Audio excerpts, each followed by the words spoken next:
Welcome to Crappie Hippie at the Bench, an informational video series on how to tie jigs, flies, and create your own fish-catching baits. Brought to you by Glasswater Angling for a Better Outdoors, makers of lead-free fishing tackle.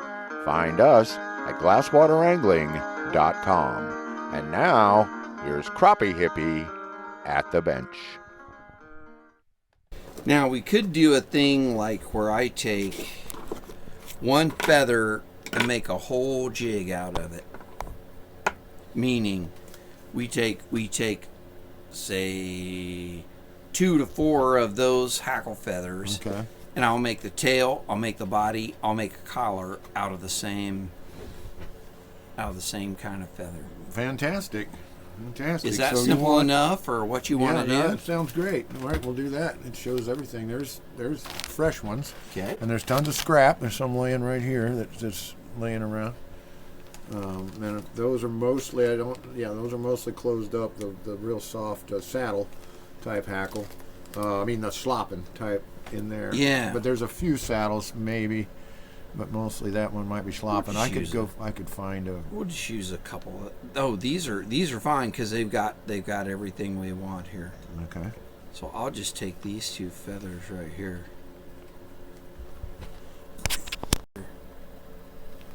And we'll build a whole jig. Okay, there's some nice blue 1/8 ounce on there. Right there. Right here. There you go. Is that, you want that? That's Yep. That's a Yep. 1/8 ounce. That'll work. Okay. With a number 1. Okay, this goes here. Push it down. Yeah. If you need it tighter, just turn the nut. Yeah, Jeff traded me that for a bunch of jig heads. He got himself a Regal. Mr. Regal. And that tightens that up. Yeah. Just like that. Okay. Today I wanted to share with you how I like to tie jigs using 1 feather for the tail, the body, and a collar if that's what you want on a jig. So let's get started and look how we can use the 3 parts of this feather. First part of a hackle feather like this is a good tail material, and that would say be this upper 1/4 of a part here. This section would make a good hackle section. And then some of the fluffy part, actually this doesn't have much fluff, but this one does, will be a great body material. So I'm going to show you how we'll put all those 3 elements together. All right, so that body material, is there a name for what we're going to do with that? Is that a... We're going to do a double loop dubbed body jig with this hackle. Awesome. It's going to be great. Watch how I like to do it. First thing I like to do, and this is just a little extra tip.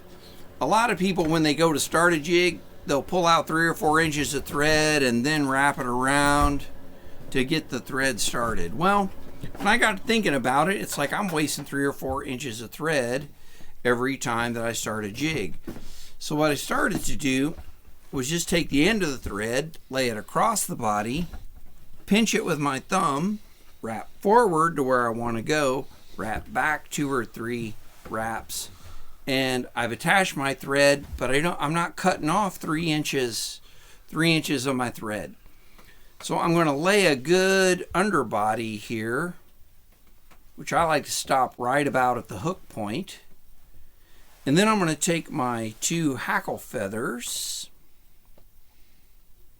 and I'm going to use these for a tail. Now, if you notice on each hackle, they kind of bend in or they bend out. You can kind of make a choice about whether you want your tails to bend in or to bend out. I'll put them together. I'm choosing to use these bending out like that. I like to make my jigs, this kind of jig with a tail, about the same length as the jig head. So I'm going to move that to right here. I'm going to put my hackles on here. I'm going to do a pinch loop. You can learn more about that later. But what that does is it holds both those hackles right together parallel like that. Whoops, I need to make a little adjustment. Sometimes you got to make another pinch loop or two. I'll wrap this forward a little bit. I'm not too worried about it right now. All I want to do is to secure those tails. And then for right now, I'm going to go ahead and trim off this excess right at the hook. Now, if you're a neat Nick, you can kind of clean that up, make a few extra wraps, hold those hackle pieces down, hold them together. If it doesn't matter to you, it's not a big deal.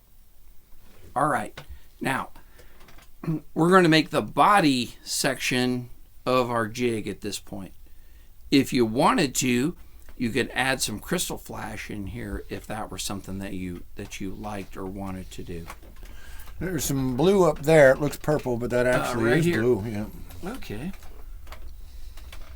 So what I like to do is pull off a couple of strands, full length strands, 2 or 3.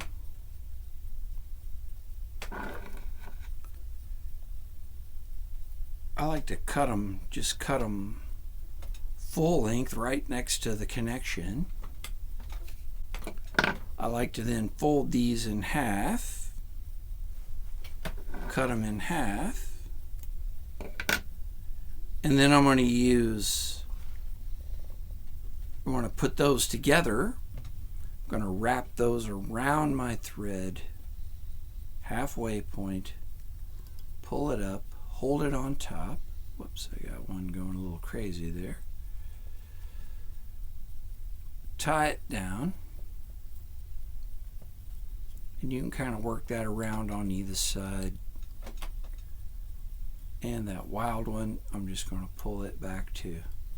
So now I've added some crystal flash to the back of that tail. And don't hesitate to use your fingers, kind of manipulate the materials if they get a little out of place. You can move them around. If I want a little more crystal flash on that side, I can pull a few strands and wrap them down on that side, and it works perfectly great. Okay, now we've got a good base of thread and material for the body. So I'm going to show you how we can use the rest of this hackle. We use the tip section on the tail, how we're going to use this part to make the body of the jig. First thing we need to do is establish making a thread loop to make our marabou dubbed body. And how I do that is I pull my bobbin down, I take 2 fingers, you could just use 1 if you wanted to, I come over the top. So now I've made a loop on the bottom. I'll cross my thread over, and what that does is it brings those 2 threads together to a point. Then you can add a little dubbing wax to one side of the thread. That's usually all I do. You could do it to both. I just use it to one. You don't have to have commercially made dubbing wax. You could use just regular candles wax or beeswax, and it would work just as great either way. All right, I'm going to take a dubbing loop spinner, which looks like this. There are several models out there. I'm going to hang my dubbing loop in that, and I'm just going to let that sit together for just a second. Now I'm going to prep my material for my dubbing loop. Now, these fibers here at the very, very end might be a little too short, but they might not be too short on a smaller jig. But what I want to use primarily is this section of the hackle right here. Now, how I'm going to remove those, I'm just going to pull them off a little bit at a time with my fingers, pinch them back, pinch them back, pinch them back. And now we have a whole lot of fluff. And what I like to do at this point is mix the fibers together so that I have kind of a more random looking piece of material that I'm going to work with. Now, marabou is really dry. It's going to stick to everything. Doesn't hurt to moisten your fingers just a hair to be able to get a hold of it.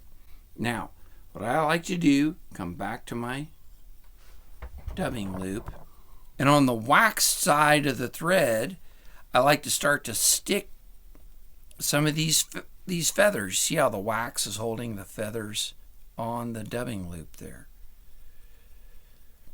Now, since I want a tapered body, a little smaller at the back, building up to a larger at the front, I'm going to use a little material at the back, more at the front.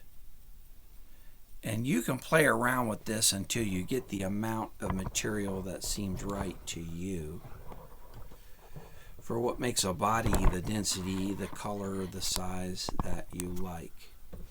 Now, right now, it looks like a total mess. Everything is random. It looks all crazy. But here's where the magic happens. I take my dubbing tool and I start to spin it, which is going to twist the two threads together. And you see what it starts to do is to form a rope of material like that. If you get a few crazy flyers, you can just pick them out, just pinch them out, pull them out. And when I get it to a point where it's relatively, see how none of those fibers are coming off anymore. That's probably tight enough. So what I'll do now is I'll wrap back to where my tail started, wrap my thread forward to my tie-off point. Then we're going to wrap this material going forward, over, and I see an issue we're going to have here maybe, but I'll show you what we do in that case. But I'm going to wrap my material forward just like that. I'm going to cross my thread to tie off this dubbing loop. I'm going to go over the front of it once, twice, I like 3 times, and then once behind it. And then once you have it tied off like that, you can remove the loop from your dubbing loop tool and trim the tag end. We can pull all this back, make a couple more wraps just to finish it off. Now, if you like, this would make a really nice buggy looking marabou body on a jig. But I promised to use the whole feather, so that's what we're going to do. Here's one of the feathers that we cut the tip off to make the tail. So we're going to take this feather and I'm going to use it to make a collar around this jig to finish it off. How I'm going to do that is I'm going to pull these feathers back like this while I hold the tip. It helps sometimes if you trim a little bit of that tip off to give yourself a point that you can tie onto. We're going to put the hackle on. We're going to tie that tip down. 1, 2, 3, 4. 3 on this side of the hackle, 1 behind to lock it. Now I've got this feather tied in, and you see how all these hackles are sticking out really nicely right now, just like that. So what I like to do at this point, wet your fingers slightly and pull these back. Don't pull them hard, but just kind of comb them back so that they're facing toward the rear of the jig, toward the tail. Oh, toward the tail part of the jig. That one pulled out, so no problem. That will happen. All you do is go down, pull it back. I'm going to take those wraps out. I'm going to wrap it in again. 1, 2, 3, 4, 5, 6. We'll give it 6 wraps this time. Okay, no problem. I think it's important to know like how to recover from something that happens, because it's going to happen to you at some point when you're tying a jig. It's not a disaster. It's just you just back up and go again. Okay, so you see how I've got these hackle, the little stems of the hackle facing back. Now I'm going to take this feather and I'm going to wrap it, depending on how dense or heavy of a collar you want. I'm wrapping the hackle forward so that each wrap is in front of the wrap behind it. And when I get to the point where I want it, I'm going to pull this hackle straight up. I'm going to bring my tying thread around to the top. I'm going to pull my hackle to a 90 degrees and wrap over that hackle. Whoops. Wrap over it again. Let me shorten my thread up here a little bit. Pull it over again. Maybe one more time. And then I'm going to pull the whole thing back, all the fibers, and I'm going to wrap in front of it a few wraps.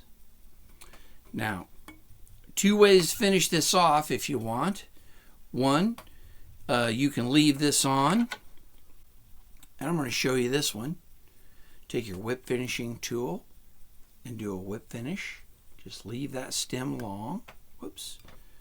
I'm going to get this on the right side here. Leave that long. Use your whip finishing tool. 1, 3, 4, 5, 6, however many you want to do. Pull it through.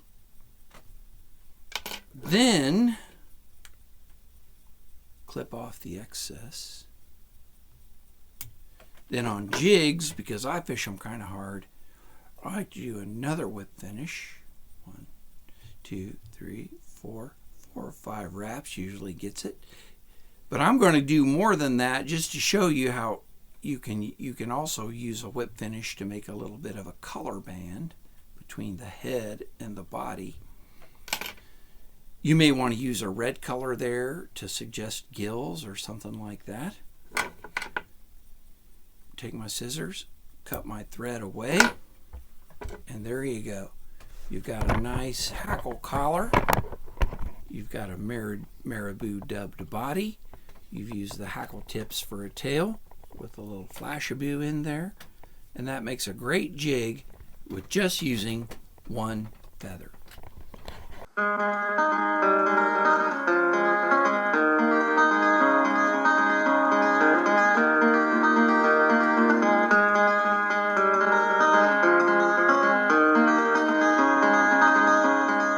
Thank you for watching Crappie Hippie at the Bench.